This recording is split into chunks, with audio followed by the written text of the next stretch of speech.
वाहिगुरू जी का खालसा, वाहिगुरू जी की फतेह। नवीं सवेर का नवां सुनेहा। खुश रहना है, चढ़ती कला च रहना है, मस्त रहना है। अज दी जिहड़ी गल करांगे नवीं सवेर दे नवें सुनेहे विच, मैं पिछे भी एक दफा गल कीती है भी अंदरली आवाज, इस विषय ते मैं गल कीती है। हर बंदा कहता मेरे अंदरों आवाज आउंदी है, मेरे अंदरों आवाज आउंदी है। अंदरों उही आवाज आउंदी है जिहड़ी तुसी बाहरों सुनी है। दिमाग विच बहुत कुछ है, बड़े खूह ने। बाहरों तुसी जिस तरह दा सुनदे हो, जेड़ा ढक्कन चुकना चाहते हो, उदां दे विचार सुनो, फिर तुहाडे अंदरों भी प्रगट उदां दे विचार होण लग जांदे। औड़न भी उदां दी गल लग जांदी है जिद्दां दा तुसी सुनदे रहने हैं, सुनदे रहने हैं, सुनदे रहने हैं। अंदरली आवाज इहो ही है। हुण एक गल सोचो, अंदरों जे किसी परमात्मा दी आवाज आउंदी है, फिर उहदी तां एक ही आवाज आएगी।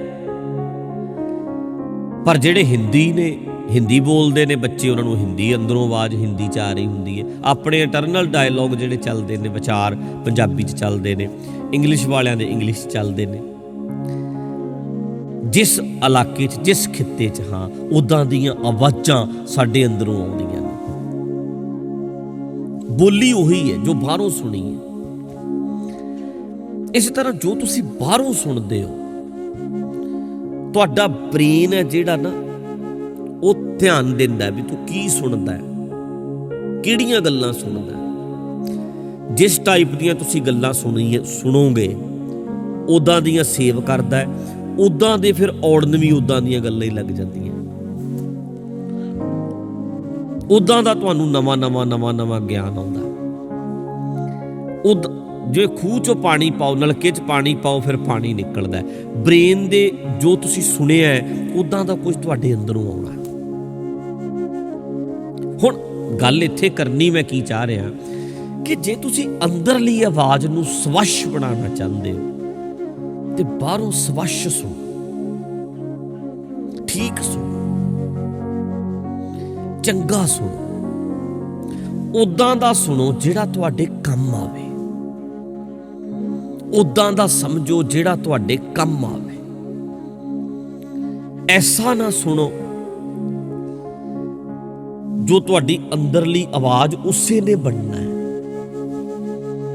उदां दी औड़न लग पैंदी। नोट करो, तुसी किसी प्रचारक नूं, किसी कथावाचक नूं, किसी लैक्चरार नूं, किसी मोटिवेशनल स्पीकर नूं सुनी जाओ, सुनी जाओ, सुनी जाओ, सुनी जाओ, ज़्यादा सुनो, ते तुहानूं फ्यूचर दे विच उदां दियां गल्लां औड़न भी लग जाणगीਆਂ। तुसी अपने आप करन लग जाओगे, क्योंकि तुसी उस तरह दे बंदे नूं सुन रहे हो। तुहाडे अंदरों भी उदां दियां आवाज़ां अपने आप आउण लग गईਆਂ। हुण जे अंदरली आवाज़ असीं वधिया करिए, चंगी करनी है, ते बाहरों चंगियां नूं, वधिया लोकां नूं सुनना पैना। विगड़े बंदे ने, अंदरों आवाज़ां भी इदां दी आउंदियां। हुण गलत आवाज़ां क्यों आउंदियां ने? क्योंकि सुनिया ही गलत है। आले दुआले वो इदां दा सुन सुन के अंदर सेव कीता, भरिया होया। कई बारी बंदा ना रहिंदा तां चंगे माहौल च, मन के चलो भी कोई बंदा है, असी 10 जने रहने हैं, 15 जने रहने हैं इत्थे, वो साडे च रहिंदा है, गल्लां सुनदा है, पर ਉਹਦਾ इंटरस्ट किसी दूसरे दी गल विच है, जिहड़ा कि उल्ट गल करदा। इंटरस्ट ਉਹਦਾ उधर है, सुनदा ਉਹ सानू ही है, आले दुआले रहिंदा है, इकट्ठे रहने हैं, पर किसी होर दीयां गल्लां च इंटरस्टड होण करके, उधर जाण करके ਉਹਦੇ अंदरलियां आवाज़ां ਉਹਦੇ वर्गियां हो गईयां। इंटरस्ट ਉਹਦਾ इदां दा। अंदरों सोहणियां आवाज़ां आउण, बाहरों सोहणियां आवाज़ां सुननियां शुरू करो। ਬ੍ਰੇਨ ਨੇ ਤੇ ਬਸ ਵਾਪਸ ਦੇਣਾ। ਜਿਵੇਂ ਨਾ ਧਰਤੀ ਦੇ ਵਿੱਚ ਤੁਸੀਂ ਫਸਲ ਬੀਜਦੇ ਹੋ, ਕਣਕ ਬੀਜਦੇ ਹੋ, ਉਹਨੇ ਕਈ ਗੁਣਾ ਮੋੜਨੀ ਹੈ, ਕਈ ਗੁਣਾ ਕਰਕੇ। ਮੱਕੀ ਬੀਜੋਗੇ ਕਈ ਗੁਣਾ ਕਰਕੇ ਮੁੜੇਗੀ, ਜੇ ਚਾਵਲ ਬੀਜੋਗੇ ਕਈ ਗੁਣਾ ਕਰਕੇ ਤੁਹਾਨੂੰ ਵਾਪਸ ਦੇਗੀ ਧਰਤੀ। ਤੇ ਬ੍ਰੇਨ ਵੀ ਇਦਾਂ ਹੀ ਹੈ, ਇਹਦੇ ਵਿੱਚ ਜਦੋਂ ਤੁਸੀਂ ਬੀਜਣਾ ਹੈ, ਇਹਨੇ ਕਈ ਗੁਣਾ ਕਰਕੇ ਮੋੜਨਾ ਹੈ। ਜਿਵੇਂ ਜਿਵੇਂ ਤੁਸੀਂ ਸੁਣਨਾ ਹੈ, ਜੋ ਜੋ ਤੁਸੀਂ ਬੀਜਦੇ ਗਏ, ਜਿਹੜੇ ਜਿਹੜੇ ਵਿਚਾਰ ਜ਼ਿਆਦਾ ਤੁਸੀਂ ਬੀਜਦੇ ਗਏ, ਇਹਨੇ ਵਾਪਸ ਕਰਨੇ ਨੇ ਕਈ ਗੁਣਾ। ਤੇ ਅਵੇਅਰ ਤੇ ਹੋਣਾ ਪੈਣਾ ਨਾ ਬੀਜਣ ਲੱਗਿਆ। ਹੁਣ ਧਰਤੀ 'ਚ ਗੰਨਾ ਬੀਜਦਾ ਹੈ ਕਿ ਮਿਰਚ ਬੀਜਦਾ ਹੈ, ਇਹ ਤੇ ਤੂੰ ਸੋਚੇਗਾ ਕਿਹੜੀ ਚੀਜ਼ ਬੀਜੇਗਾ।